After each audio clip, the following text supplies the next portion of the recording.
Thought leadership, especially if you combine it with inbound marketing, is one of the absolute most powerful things you can do for a business.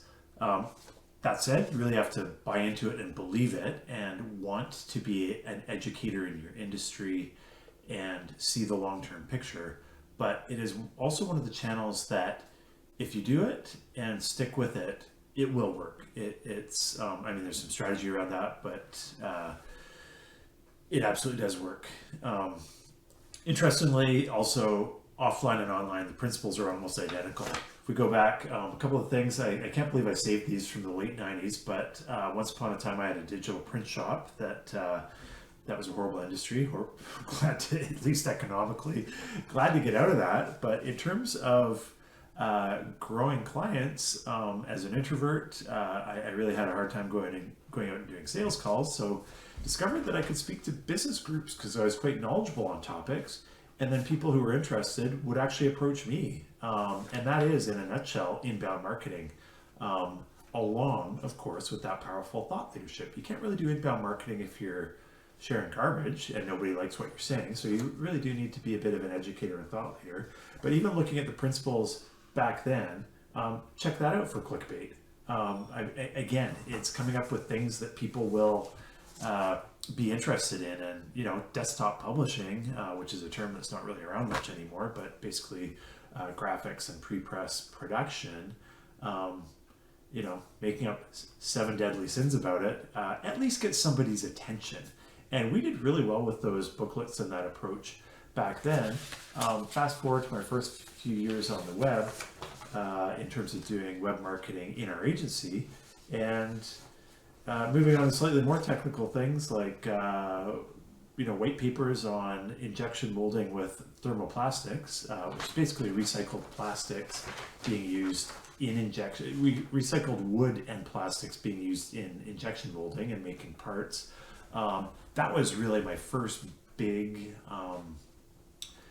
success story in our agency. Was we did that on behalf of a company that made those products, and they actually presented at an industry trade show on how to use that type of product, which was quite problematic at that point. They never mentioned their own product, they never pushed their own product or tried to sell it, but they became leaders overnight in that industry after that industry conference. Got featured in trade publications. I actually am still featured on Marketing Profs, which is sort of quite a lofty marketing site for a case study on that story. So yeah, and again, the cool thing is that you don't really need to be a marketer to do it. You just have to have some information that you know is valuable to your audience and that they will appreciate receiving, and you will win business through that. So I'm going on way too long, so let's jump into the presentation.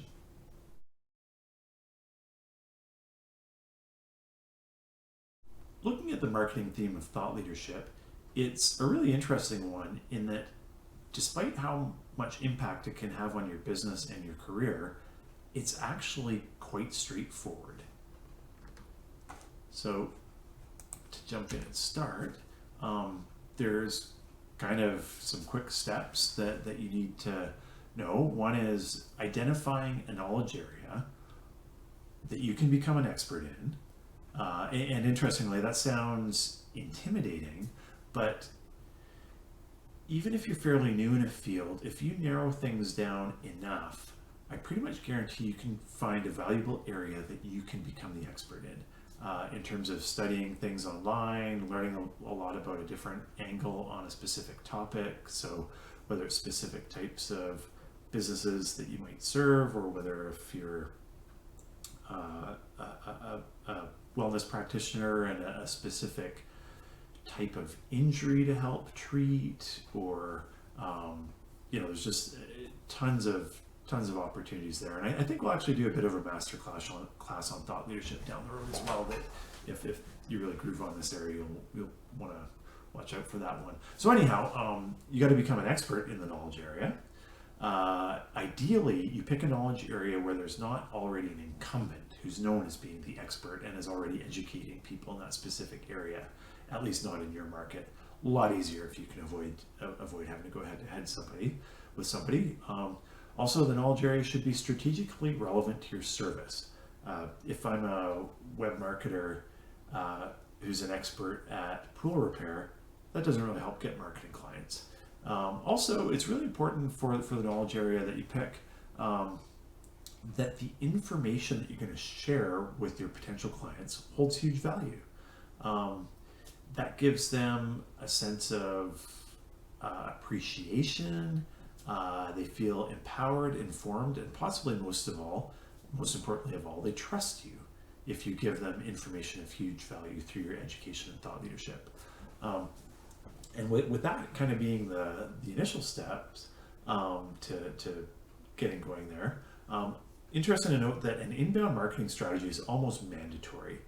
I can share with you, as you share content that's of value to your audience, interested prospects will be coming to you. They'll be interested in more information. You don't really want to have a super aggressive sales strategy because that kind of undermines the trust and the educational element. But how do you engage these people in a meaningful way and nurture them? So just thinking about how it is, whether you're going to be sending out ongoing information to people, maybe have a newsletter, maybe just get their contact information and follow up with some after they've approached you, follow up with some more information you think might be relevant to their business. But anyhow, you need some sort of strategy for dealing with the inbound interest that's coming to you. Also, there are a ton of advantages to promoting yourself online with thought leadership and education. And we certainly found that in a big way when COVID hit and we had to take all our offline traditional presentations and create webinars.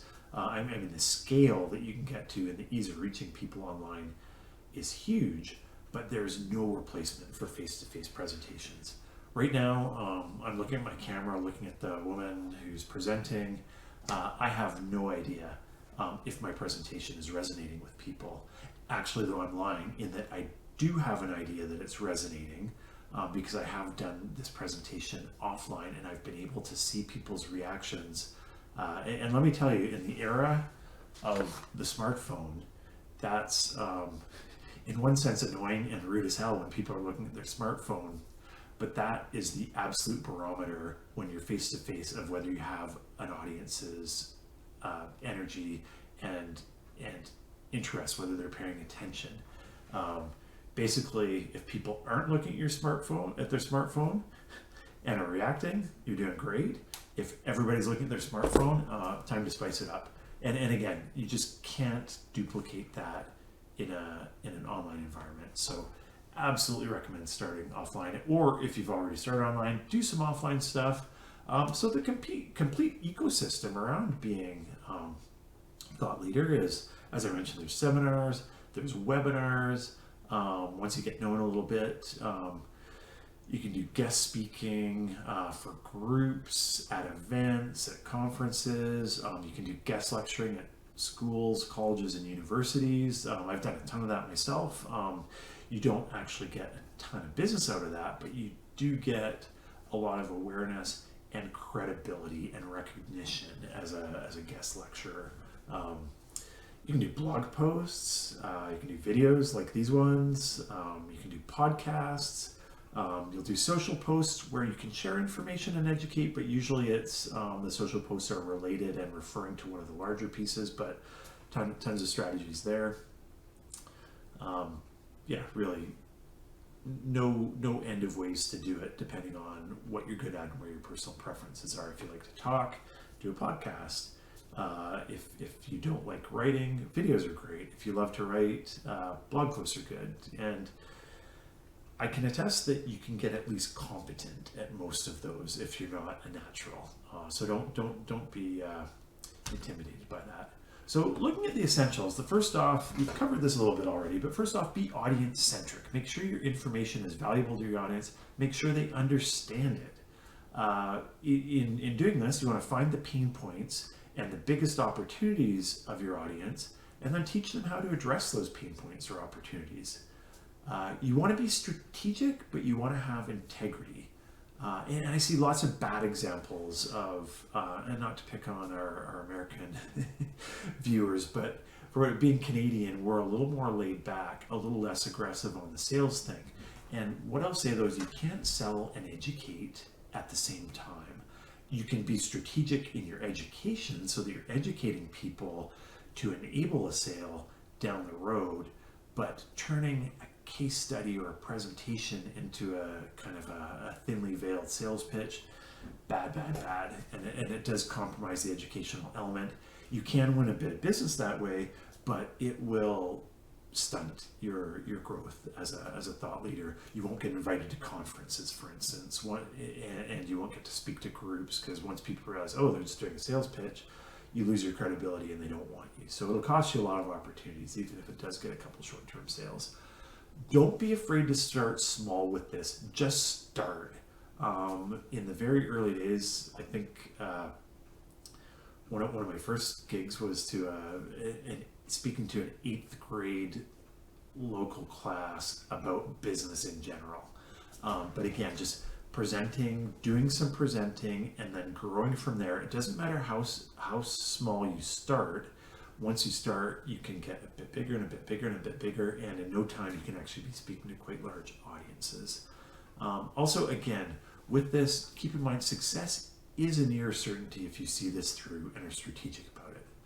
Obviously, you have to do a good job, but I've seen so many people do this and watched it work. And I have done this now personally in several different businesses in a couple different industries, and have tasted the fruits of seeing it through. I've also seen people who I didn't think had any sort of chance or likelihood of succeeding at it, but who did stick with it and absolutely succeeded at it. One fellow I worked with, he became a national authority on search engine optimization in literally about 10 months. He didn't follow through on that and do anything with it, but he literally got on a national platform within about 10 months of doing it. Looking at some complementary things that you want to, themes and areas you want to consider. For one thing, if you're in a crowded space, a lot of people in your market that you're competing with, or if there are other thought leaders, becoming a niche specialist is a great strategy along with the thought leadership. I already talked a bit about that. Really great to add expertise in at least one of the following, of either advertising or networking, possibly both, although pick one and get good at it before spending a ton of time on doing a bad job of both.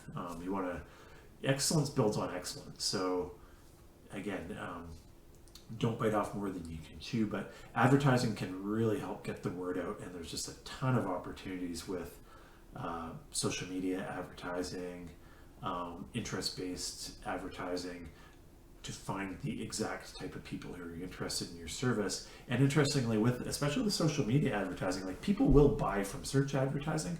Generally, people don't engage in services from social advertising because they're not looking for the services at that moment when they see the ad. That said, advertising on social platforms can be great for engagement with education and thought leadership. People will watch something if they're interested, even if they're not ready to buy. Also, interestingly, you may have noticed that I don't have search engine optimization or SEO as a marketing theme, because it's not a theme. It's really something that works in conjunction with other themes. And these days, if you're in a competitive industry or a competitive market, leveraging a thought leadership strategy is almost the only way to succeed. Otherwise, SEO, if you're not creating content, what are you actually optimizing? So having that content strategy, which you'll notice again is not a theme that we have defined, because content marketing is not really a thing. It's kind of like, what are you doing with content? Are you educating people? If you're a service business, that's the most valuable thing you can do. Some other industries do things like entertain folk. But again, if you're in a service business like most of us, thought leadership really is your search engine optimization strategy, as well as your inbound marketing strategy. Hope this is of interest, and again, we'll get a much more in-depth thought leadership lesson going at some point. So yeah, please sign up, join our free membership.